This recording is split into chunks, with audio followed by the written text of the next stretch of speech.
Mobility is a pretty common term that you hear thrown around a lot, but I think a lot of people use it the wrong way and they don't really know what it means to improve your mobility, okay? So Amy is a self-proclaimed flexible person, right? Yeah. More or less? More or less. Okay. So what we're gonna do first here is we're gonna demonstrate just Amy's ability to move her leg up into what is considered hip flexion.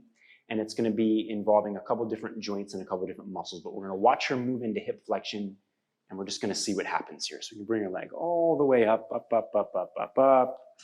That's pretty good there, Amy. All right.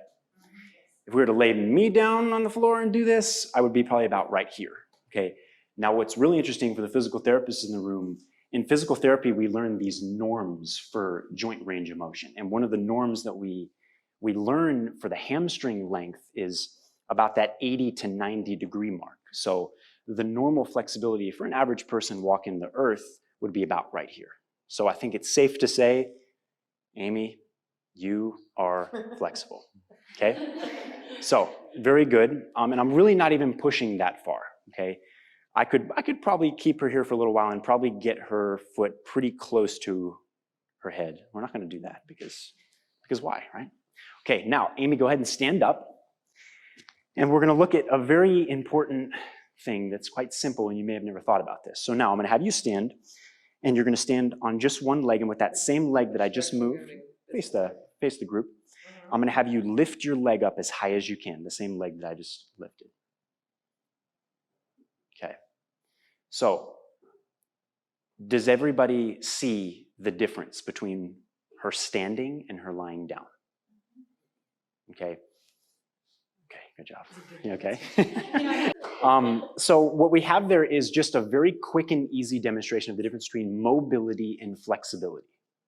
Okay, you're probably still wondering, okay, I think the things are the same. What's the difference? Well, flexibility is literally just looking at how far we can push our body into a range of motion.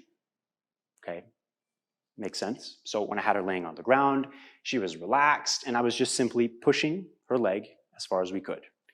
Whereas when we had her stand up, now she's using her forces against gravity, she's using her own muscles, and she's asking her brain and her body to work together to pull herself into that range of motion.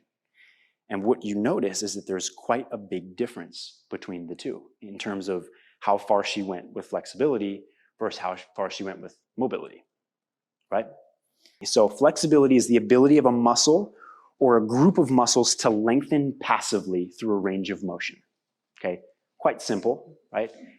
So Amy, we had her laying on her back, and we just tested the ability for us to bring her leg up and see how far it could go before she screamed and maybe punched me, right?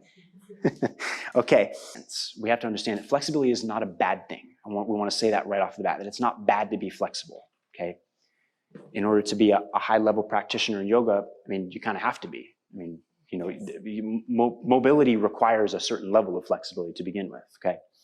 So mobility then, in the most easy basic sense, would be flexibility plus control and strength, okay? So we have the flexibility, but do we have the control and the strength to pull ourselves into and hold there?